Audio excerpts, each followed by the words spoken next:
नमस्कार। Nelson Mandela की long walk to freedom सिर्फ एक ऑटोबायोग्राफी नहीं है। ये तो एक प्रेरणा है। तो आज चलिए इसी सफर के कुछ सबसे जरूरी पड़ावों को और उन आइडियाज को समझते हैं जिन्होंने सच में इतिहास बदल दिया। आज हम इस कहानी को कुछ इस तरह से समझेंगे। हम शुरुआत करेंगे कहानी के क्लाइमैक्स से, यानी एक नई सुबह से, और फिर हम वापस जाके देखेंगे कि वो कौन सी वजहें थीं, वो कौन से हालात थे जिनसे लड़ने के लिए ये लंबी लड़ाई लड़ी गई। तो हमारी कहानी का आगाज होता है उस दिन से जब दशकों का संघर्ष आखिरकार खत्म हुआ। एक ऐतिहासिक दिन, एक ऐसा उद्घाटन समारोह जहां एक पूरे देश की उम्मीदें एक नई सुबह का इंतजार कर रही थीं। तारीख थी 10 मई 1994। ये वो दिन था जब नेल्सन मंडेला ने प्रिटोरिया में दुनिया भर के नेताओं के सामने साउथ अफ्रीका के पहले अश्वेत राष्ट्रपति के तौर पर शपथ ली। जरा सोचकर देखिए उस लम्हे को। जिन अफसरों ने उन्हें सालों तक जेल में कैद रखा, आज वही उन्हें सैल्यूट कर रहे थे। ये सिर्फ सत्ता का बदलना नहीं था, ये एक पूरे युग का बदलना था। इससे पता चलता है कि उस देश ने कितना लंबा, कितना मुश्किल सफर तय कर लिया था। और अपने भाषण में मंडेला ने एक बहुत ही पावरफुल वादा किया। ये सिर्फ एक लाइन नहीं थी, ये उस नए देश की नींव थी जिसका उन्होंने सपना देखा था।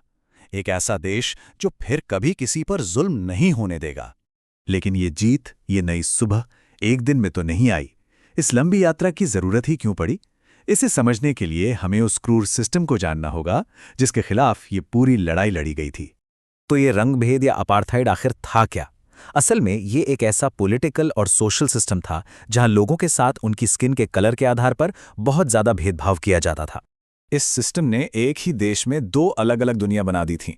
एक तरफ वो लोग थे जिनके पास सारी ताकत थी, और दूसरी तरफ वो लोग थे जिनकी जिंदगी को नर्क बना दिया गया था। यही वो गहरा अन्याय था जो इस सिस्टम की पहचान था। इतने बड़े अन्याय से लड़ने के लिए आखिर क्या चाहिए होता है? हिम्मत, साहस। यहीं पे मंडेला ने साहस का असली मतलब सीखा, और उनकी ये सीख हम सभी के लिए एक बहुत बड़ा सबक है। मंडेला का मानना था कि किसी भी देश की असली दौलत जमीन के नीचे दबे हुए हीरे मोती नहीं, बल्कि उसके लोग होते हैं। उन्होंने उन सभी फ्रीडम फाइटर्स को याद किया जिन्होंने अपनी जान देकर देश की इसी सबसे बड़ी दौलत को बचाया था। तो फिर करेज यानी साहस है क्या?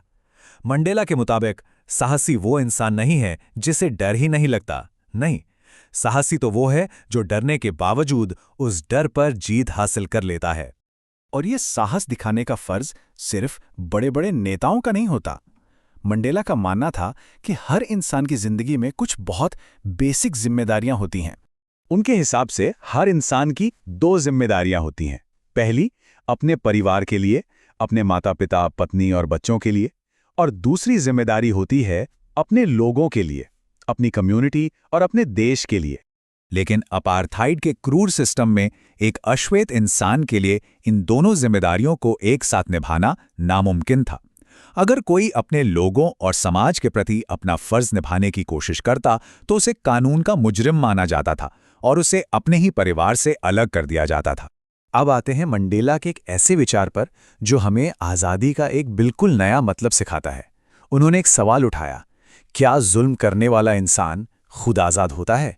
मंडेला का मानना था कि जुल्म करने वाला और जुल्म सहने वाला असल में दोनों ही कैदी हैं।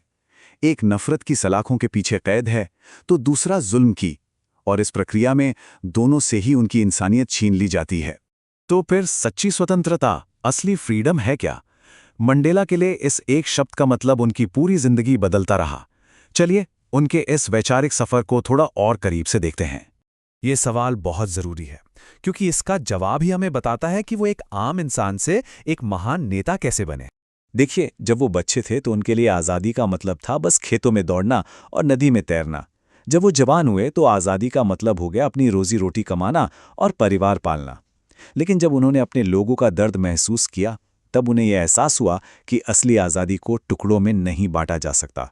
उनकी अपनी आज़ादी उनके सभी लोगों की आज़ादी से जुड़ी हुई थी, और जब तक सब आज़ाद नहीं, तब तक कोई भी आज़ाद नहीं।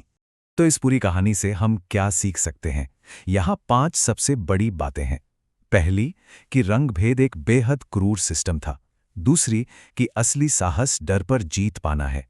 तीसरी, हर इंसान की 2 जिम्मेदारियां होती हैं, परिवार और समाज।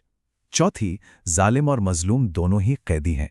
और पांचवी और सबसे जरूरी बात कि सच्ची आज़ादी कभी अकेली नहीं होती, वो सबके लिए होती है। हम आपको इसी एक गहरे सवाल के साथ छोड़े जाते हैं कि अगर जुल्म करने वाला और सहने वाला दोनों ही कैदी हैं, तो फिर उस जेल की कोठरी की चाबी आखिर किसके पास है? इस पर जरूर सोचिएगा।